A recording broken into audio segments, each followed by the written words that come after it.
All right, children. So we saw till an angel of disguise.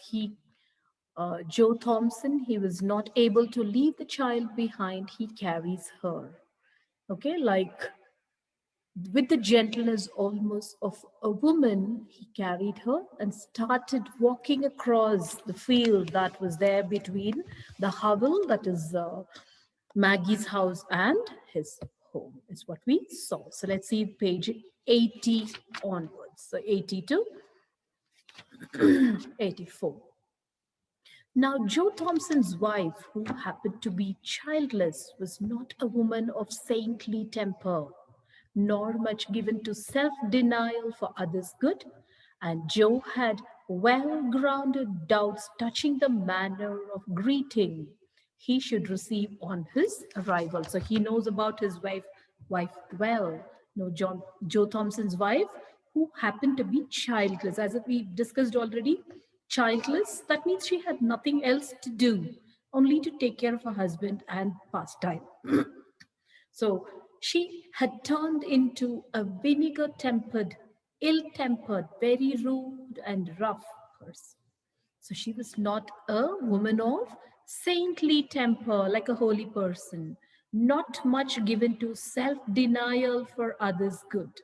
So, means to say, not bothered about others' interests. You do what you want, but I want you to follow what I require in the home, is what her idea and opinion. And Joe had well grounded doubts, very obvious and clear doubts touching the manner of greeting he should receive on his arrival. So he knows when he carries this child and goes home, he knows what kind of welcoming, what kind of greeting he would receive, also, he knows very well, because she is not for what he feels. Mrs. Thompson saw him approaching from the window and, with ruffling feathers, met him a few paces from the door as he opened the garden gate and came in.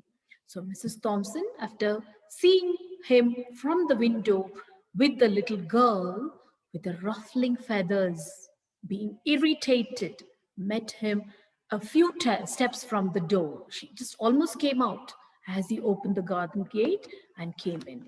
He bore a precious burden and he felt it to be so. So, the way he was carrying Maggie, he felt it was a precious burden. Children, precious and burden, two contradictory words. You can also write it as oxymoron, because precious is something really we adore, and burden is we always wanted to get rid of. So, two contradictory words. And he felt it to be so. He also felt that it is a precious burden. Though it is a burden, it's very precious, is what he felt. As his arms held the sick child to his breast, a spear of tenderness went out from her and penetrated his feelings. The way he was holding on to the sick child to his chest, a spear of tenderness went out from her, went out from the child Maggie, and penetrated his feelings, touched his feelings. A bond had already corded itself around them both. So he felt a kind of relationship, a bond had already corded, means tied itself around them both. And love was springing into life. He could feel the love springing into life. Love was springing, it started pouring out from his heart. So, love is springing into life. Love is given life here, human quality, personification, we can write it. What have you there? Sharply questioned Mrs. Thompson. So, Mrs. Thompson, though she knew this is what Maggie was, what in his hand, she purposely asked. Joe felt the child start and shrink against him. So he could feel the child was shrinking, drawing back and jerking, got a shock. He did not reply except by a look that was pleading and cautionary, that said, wait a moment for explanations and be gentle. So the way he looked, he didn't say anything, He just gave a look that was pleading, kind of begging, and a request, and cautionary, serving as a warning, you better watch out. And the words spoken by his look, wait a moment for explanations and be gentle. And after saying, after giving that kind of a look and passing in, carried Maggie to the small chamber, small room on the first floor, and laid her on a bed. So he made her lie down on a bed. Then, stepping back, he shut the door. So, this is a wheelwright children who works with wooden wheels, makes or mends. So Jane Thompson was not a woman of saintly temper, nor much given to self-denial for others' good. So what he had done, he just gave a look. He didn't speak to Jane Thompson anything.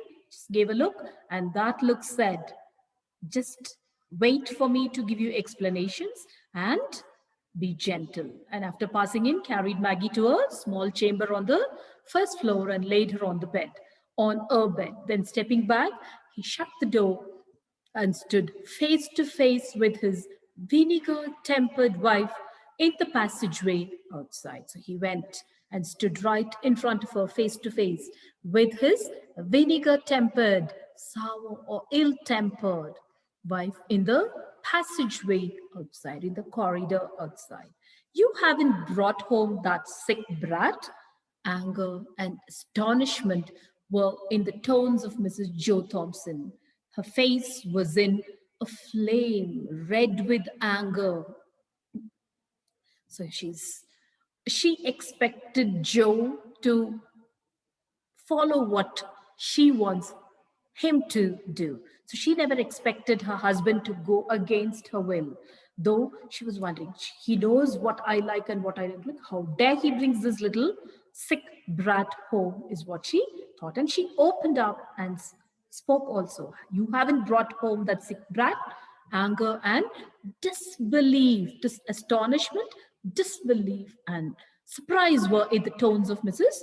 Joe Thompson. And you can also make out she was fuming. Her face was in a flame, red with anger. "I think women's heart are sometimes very hard," said Joe. So usually, Joe Thompson got out of his wife's way or kept rigidly silent or non-combative when she fired up on any subject. So usually he thought she is childless, because he could understand her pain. So he thought he never used to speak back, even if she shouts. So he used to keep rigidly silent and non-combative, not ready to fight or argue. When she fired up on any subject, when she shouted or argued on any subject. So now he spoke. "I think women's heart are sometimes very hard," is what Joe said. It was with some surprise, therefore, that she now encountered a firmly set countenance and a resolute pair of eyes. So she was not able to believe that her husband was speaking, that too very politely. So she was wondering. It was with some surprise, therefore, that she now experienced a firmly set countenance. Husband's face was set, clear, firm, and a resolute pair of eyes, determined pair of eyes in her husband's face. Joe saw, women's hearts are not half so hard as men's. She's also speaking back. Women's hearts are not half so hard as men's. So Joe saw by a quick intuition that his resolute bearing had impressed his wife, and he answered quickly. So now Joe could see that by a quick intuition, a kind of sixth sense telling that his resolute, his firm stand bearing had impressed his wife, and he answered quickly so that she shouldn't change her mind. So intuition is something, that ability to understand something, that the need for conscious reasoning is what you can understand, children. So to know something by using one's feelings rather than facts, and with real indignation, so with real resentment and offense. So he started speaking. But that as it may, every woman at the funeral turned her eyes steadily from the sick child's face, and when the cart went off with her dead mother, hurried away and left her alone in that old hut, with the sun not an hour in the sky. So he started speaking, thinking that if I don't speak now, I will never get a chance. So, with the firm and stern face, he's speaking. So he's telling, but that as it may, every woman at the funeral just turning away steadily from the sick child's face, and when the cart left with her dead mother, everyone just hurried away and left her all alone. When, with the sun not even an hour in the sky, that means it was almost about to be dark. Where were John and Kate? Asked Mrs. Thompson. So she wanted to know about the other two. Why she didn't go with them is what she wanted to know. Farmer Jones tossed John into his wagon and drove off. Katty went home with Mrs. Ellis, but nobody wanted the poor sick one. Send her to the poorhouse was the cry. So he's telling Farmer Jones almost about threw John into his wagon and drove off. Katty was taken away by Mrs. Ellis, but nobody wanted this poor sick one, and everyone there started crying, send her to the poorhouse. Why didn't you let her go then? What did you bring her here for? So she said, why didn't you do that? Why didn't you let her go there then? What did you bring her here for? So he says, she can't walk to the poorhouse, said Joe. Somebody's arms must carry her to the almshouse or the poorhouse, and mine are strong enough for that task. So he has become little bold, is what you can understand. And he says, she cannot walk to the poorhouse, and somebody's arms must carry her. And I felt my arms are strong enough for that task. Then why did you keep on? Why didn't you keep on? Why did you stop here? Demanded the wife. Because I'm not apt to go on fool's errands. The guardians must first be seen and a permit obtained. So he said that I'm not likely to take a task that has no hope. Okay, I'm not ready to go on fool's errands, doing things without thinking before.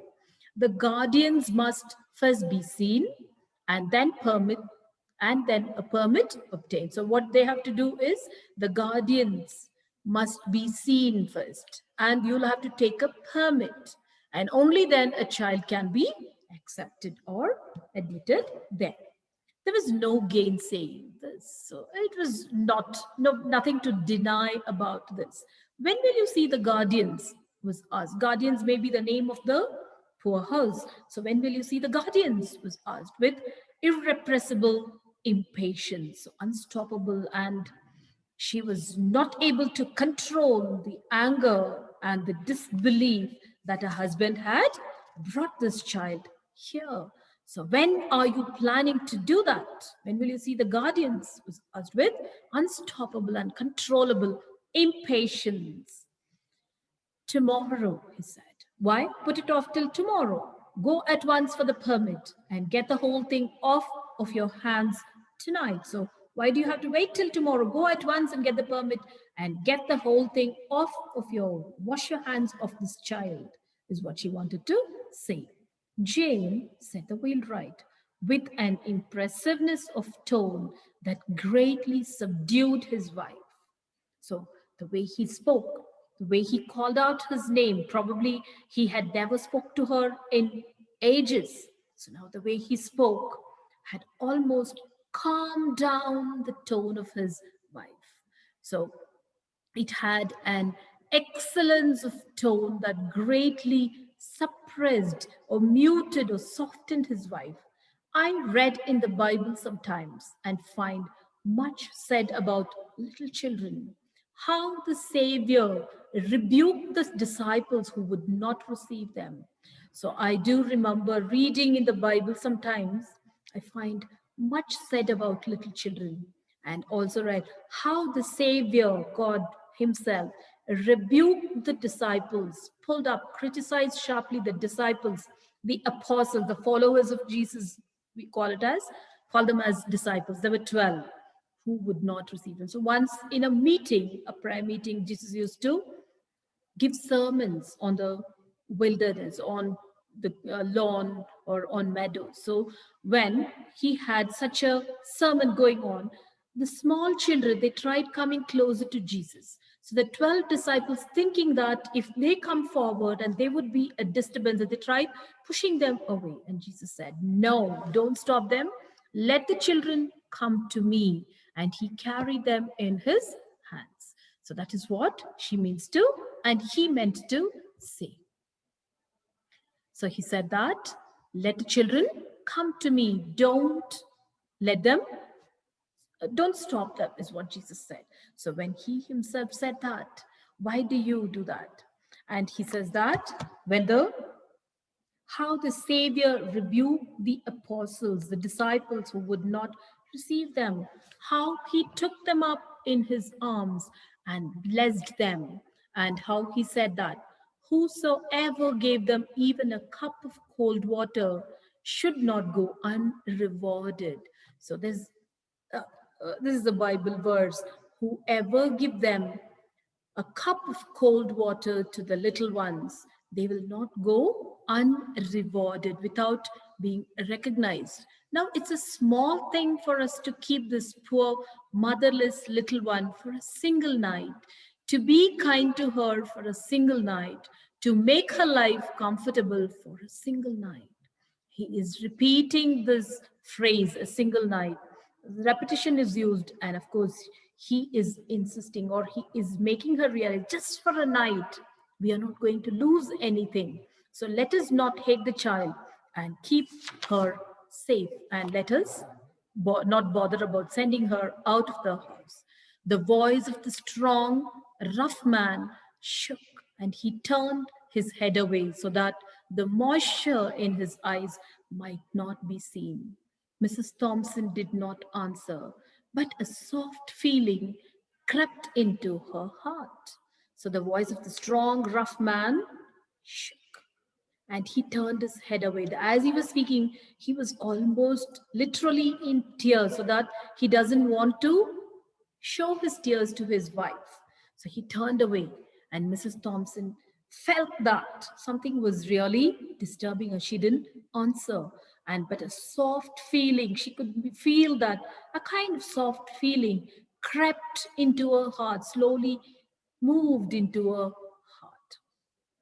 And this here is personification, feelings creeping into. It's a personification. Look at her kindly, Jane. Speak to her kindly, said Joe. Again, repetition is used. Look at her kindly, Jane, and speak to her kindly. Think of her dead mother and the loneliness, the pain, the sorrow that must be on all her coming life. So just show her, be little friendly to that little child. So think of her dead mother, the little baby. She's just 8 years old. She lost her mother. Think of her loneliness, the pain that she's going through, and the sorrow that must be on all her coming life. So the softness of his heart gave unwonted eloquence to his lips. So the softness of his heart gave unwonted eloquence. That means unusual ability to speak well to his lips. So he was able to quote certain things from the Bible also.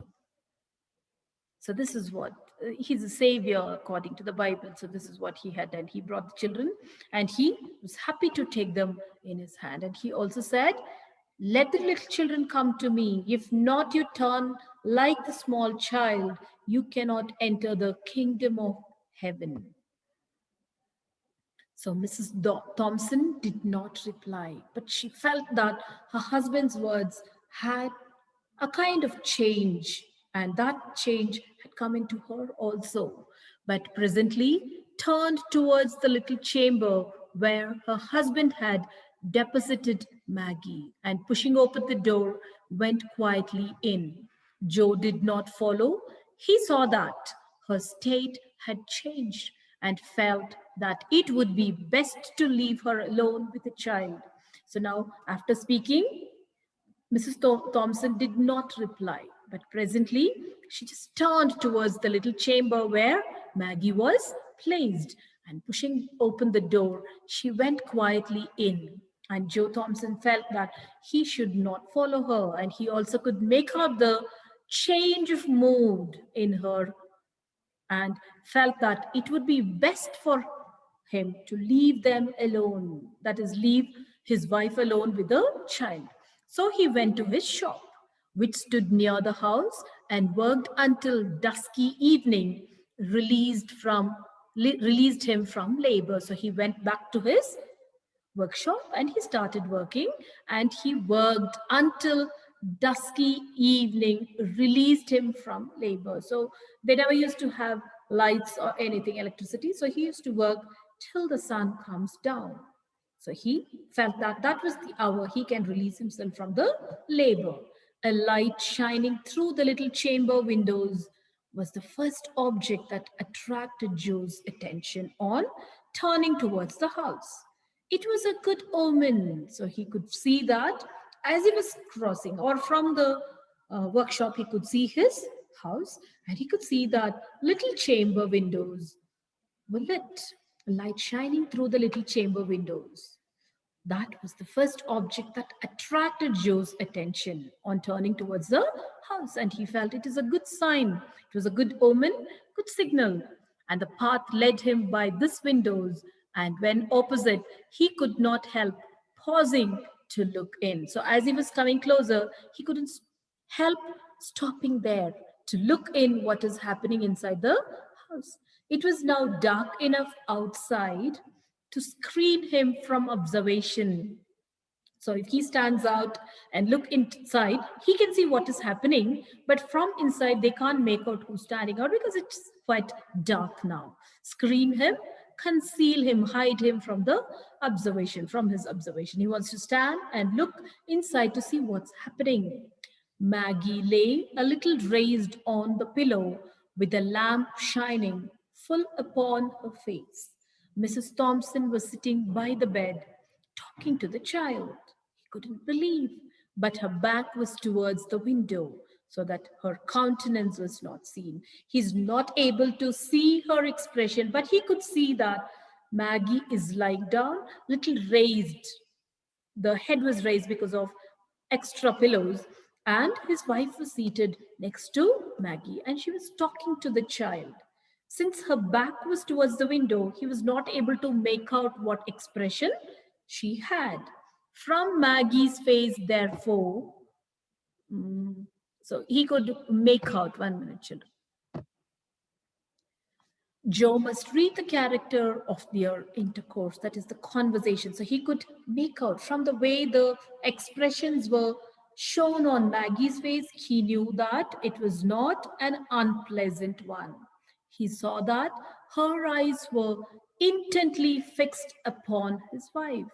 So intently, with earnest and eager attention, she was looking at the face of Mrs. Joe Thompson, or Jane Thompson. That now and then a few words came as if in answers from her lips. She was sad and tender, but he saw nothing of bitterness or pain. So he could make out the facial expression, and the way she was speaking. He could see that she was sad, but nothing like bitterness or pain. So he could make out his wife is not hurting little Maggie. A deep drawn breath was followed by one of relief. As a weight lifted itself from his heart, he felt as if he had a heavy stone in his heart, and the heavy weight lifted itself from his heart. He felt like that. So here the personification is used, in a weight lifting itself from his heart. On entering, Joe did not go immediately to the little chamber. His heavy tread about the kitchen brought his wife somewhat hurriedly from the room where she had been with Maggie.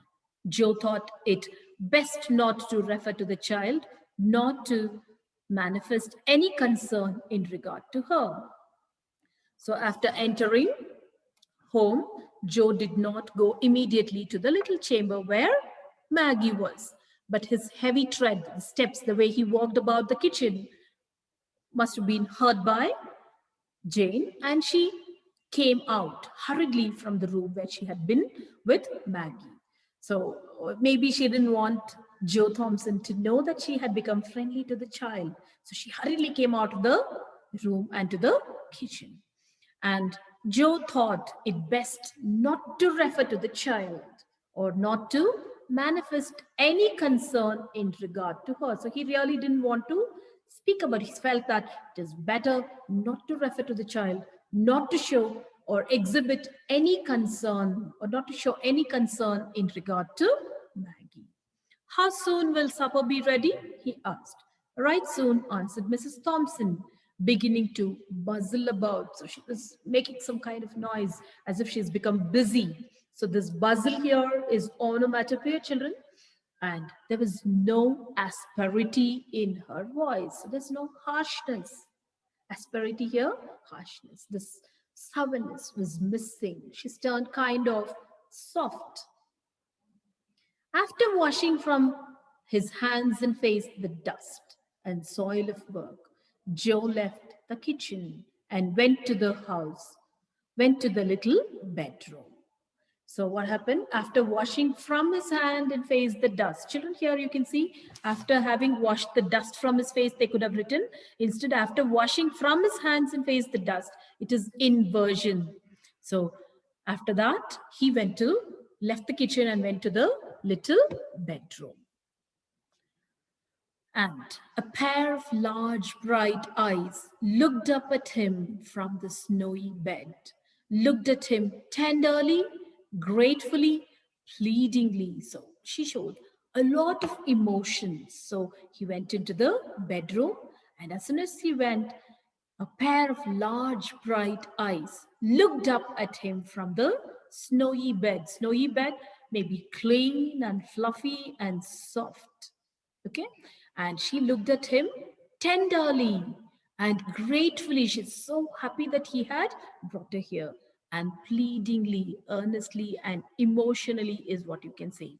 How his heart swelled in his bosom. So he could feel that his heart was bulging with love and affection inside his bosom. With what a quicker motion came the heartbeats. He had never experienced that in his life. Joe sat down and now, for the first time, examining the thin frame carefully under the lamplight. So, thin frame here is the word or the phrase used for Maggie. So, this is metaphor here. And he saw that it was an attractive face and full of a childish sweetness which suffering had not been able to obliterate. So he could see now, he sat down and he just started observing her, examining the little Maggie carefully under the lamplight. And he could see that it was an attractive face and full of a childish sweetness which suffering had not been able to destroy. Your name is Maggie, he said as he sat down and took her soft little hand in his. Yes, sir. Her voice struck a chord that quivered in a low strain of music. The way she spoke, her voice was trembling, a kind of shaking. Yes, sir, she said. Have you been sick long? She said, yes, sir. What a sweet patience was in her tone. So he felt it was the way she was answering. There was sweet patience in her voice. Has the doctor been to see you? He asked. Have you ever had the doctor coming to visit you? He used to come, but not lately? No, sir. Have you any pain? He asked. Sometimes, but not now, sir. When you had pain? He asked. And she says, this morning my side ached and my back hurt when you carried me. It hurts you to be lifted or moved about? He asked. Yes, sir, he said. Your side doesn't ache now? No, sir, she said. Does it ache a great deal? So he wanted to know. And she said, yes, sir, but it hasn't ached any since I've been on the soft bed. So the soft bed feels good, he asked. Oh, yes, sir, so good. What a satisfaction mingled with gratitude was in her voice. So her voice, you can make out, she's to be on that soft bed. She, all the content and the mixed, all that with satisfaction mingled, means mixed with gratitude was in her voice. Supper is ready, said Mrs. Thompson, looking into the room a little while afterwards. So a little later, Mrs. Thompson called out, saying that supper is ready. Joe glanced from his wife's face to that of Maggie. She understood him and answered. So he looked, Joe Thompson looked at Jane Thompson's face, his wife's face, to see or to ask about what about Maggie. And Jane, also could understood him, and she answered, she can wait until we are done. Then I will bring her some things to eat. She said, let us finish first. She can wait till then, and I'll bring her something to eat because she cannot come to the dining table to have food. There was an effort at indifference on the part of Mrs. Thompson, but her husband had seen her through the window and understood that the coldness was assumed. So here he says that after she said that there was an effort at indifference, lack of concern and sympathy on the part of Mrs. Thompson was missing, but her husband had seen her through the window. She tried to show that lack of concern and sympathy, but he knew he had seen her through the window and understood that the coldness was presumed. Lack of warmth, she's trying to show off is what he thought. She doesn't want to give in so soon. Joe waited after sitting down to the table for his wife to introduced the subject uppermost in both of their thoughts. But she kept silent on that theme for many minutes, and he maintained a like reserve. At last, she said abruptly, what are you going to do with that child? So both of them came and sat, and both of them had the main thoughts in their mind, the top priority, the chief, the thoughts in both of their minds. But she kept silent on that theme for many minutes. They didn't speak. And he too maintained the same silence, like reserve, same silence. At last, she said abruptly, suddenly, unexpectedly, or in a rude or curt manner, is what you can say. What are you going to do with that child? And he said, I thought you understood me that she was to go to the poorhouse, replied Joe, as if surprised at her question. Mrs. Thompson looked rather strangely at her husband for sonic moments. So, sonic moments here for some time, for some sound to be made, okay, for some reply. So she looked rather strangely and then dropped her eyes. The subject was not again referred to during the meal because just in the evening he brought her here and dinner time she was asking. So he said, I thought you understood me that she was to go to the poorhouse and for which he has to obtain permission. So after he said that, she kept quiet. The subject was not again referred to during the meal. At its close, Mrs. Thompson toasted a slice of bread and softened it with milk and butter. Adding to this a cup of tea, she took them into Maggie and held the small waiter. Small waiter here is a kind of a tray that can be taken to the bed on which she had placed them while the hungry child ate with every sign of pleasure. So she could see, she after they finished, she did speak about it. After they completed, she toasted a slice of bread and softened it with milk and butter. Adding to that a cup of tea, she took them in to Maggie. And she could see that Maggie was eating it with every sign of pleasure.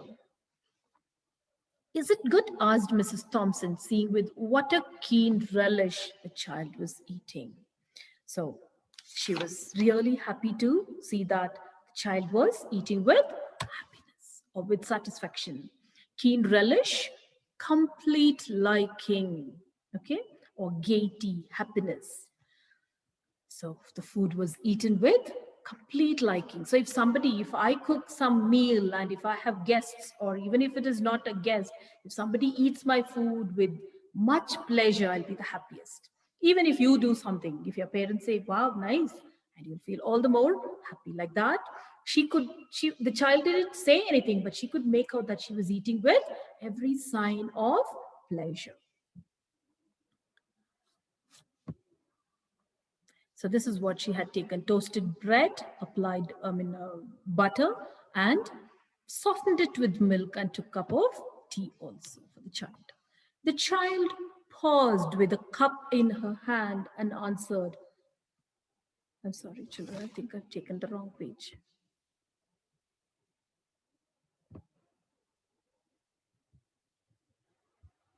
1 minute, children. So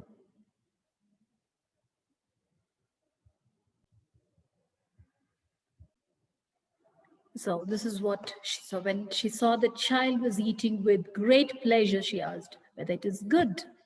And for that, the child paused with a cup in her hand and answered with a look of gratitude that awoke to new life old human feelings which had been slumbering in her heart for half a score of years. So here, the child paused with a cup in her hand and answered with a look of gratitude. Okay, the way she answered, that awoke to new life old human feelings which had been slumbering in her heart for a half score years. So here, the half score years, what the feelings were sleeping was for Mrs. Jane Thompson. So the way the child answered with a look of gratitude, that means she was very happy to eat that food. She was so grateful. So that evoked new life, old human feelings. All her, maybe she was really good at heart, Mrs. Jane, and since she was childless, she was not able to show her love and affection to anybody. So all those feelings that were sleeping, slumbering in her heart for half a score years. One score is 20, half a score, 10 years. So that were made to be awake. We'll keep her a day or two longer. She's so weak and helpless, said Mrs. Joe Thompson in answer to her husband's remark at breakfast time on the next morning that he must step down and see the guardians of the poor about Maggie. So, here, children, the feelings that were slumbering is personification, a new life, the look of gratitude that awoke to new life old human feelings. Till here, it is personification. So, okay, all right. The next morning, Jane Thompson knows that Joe Thompson would go and look for or seek permission in the guardians. So she was telling, we'll keep her a day or two longer. She's so weak and helpless. So she felt that husband shouldn't go and find a place to take this child. And Joe Thompson knows very well, so he's telling, she'll be so much in your way, and you got used to your way, and she will be a disturbance. I shan't mind that for a day or two, poor thing, she said. And Joe did not see the guardians of the poor on that day, on the next day, nor on the day following. So he felt that that was a sign given by his wife that they don't want to part with the child at all. In fact, he never saw them at all on Maggie's account, for in less than a week, Mrs. Joe Thompson would as soon leave thought of taking up her own abode in the almshouse as sending Maggie there. So she felt that in a week's time, if he doesn't bother, she will get used to Maggie and she will leave the thought of taking up her own abode in the almshouse, sending Maggie there. So he felt that it is not at all needed, is what he thought. With light and blessing did that sick and helpless child bring to the home of Joe Thompson the poor wheelwright. So, what light and blessing did that sick and helpless child bring to the home of Joe Thompson, the poor wheelwright? So, that means they felt that they had something to engage themselves with the evenings when he got back, or Jane Thompson throughout the day. She felt that she had something to attend to. So they feel that this sick child brought real light and blessing to their house. It had been dark and cold and miserable there for a long time just because his wife had nothing to love and care for out of herself, and so became so irritable, ill tempered, and self afflicting in the desolation of her woman's nature. So, this is what was reality. So, the home had been dark and cold and miserable there for a long time. It's only because Jane Thompson had nothing to love and care for out of herself, and so became sore, very hurting and irritable and ill mannered and self afflicting, complaining all the time and suffering loneliness and the desolation of her woman's nature. Now, the sweetness of that sick child, looking ever to her in love, patience, and gratitude, was as honey to her soul. So the way this little girl, the sick child, was looking ever to her in love and patience and gratitude was like as if somebody was pouring honey to her hardened soul, is what she felt. So was as honey to her soul is a simile. So the look, the concern, the patience and the gratitude that the child showed was like honey to her soul. And she carried her in her heart as well as in her arms as a precious burden. And beginning, Joe Thompson carried her and he felt it is a precious burden. Now, Jane Thompson feels that not only carrying her in her heart, but also in her arms as a precious burden. As for Joe Thompson, there was not a man in all the neighborhood who drank daily of a more precious wine of life than he. It's not literally he drunk, he felt as if he was drunk he had drunk the precious wine of life. He felt he was so happy. An angel had come into his house disguised as a sick, helpless, and miserable child, and filled all its dreary chambers with the sunshine of love.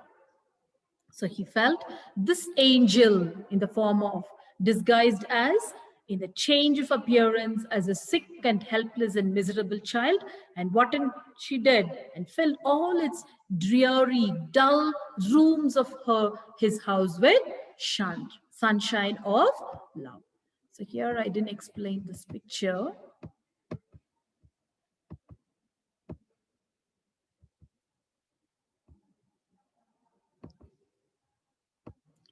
So this is what I wanted to tell you, children. So here it was slightly dark outside. When he stood out and to see inside the lit window, he could see that Maggie was lying down on the bed and Mrs. Jane was sitting and talking to her.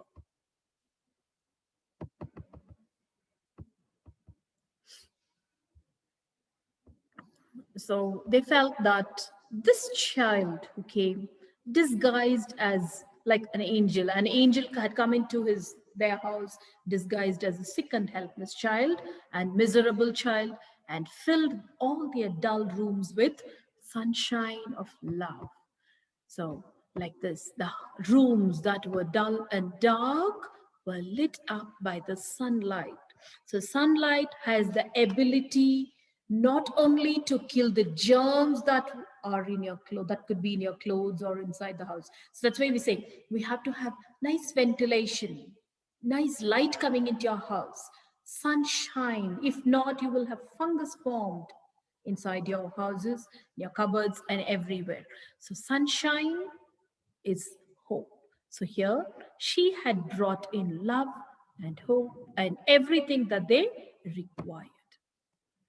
That is it today, children. Thank you. Take care. And if you have any doubts, you may clarify. Thank you.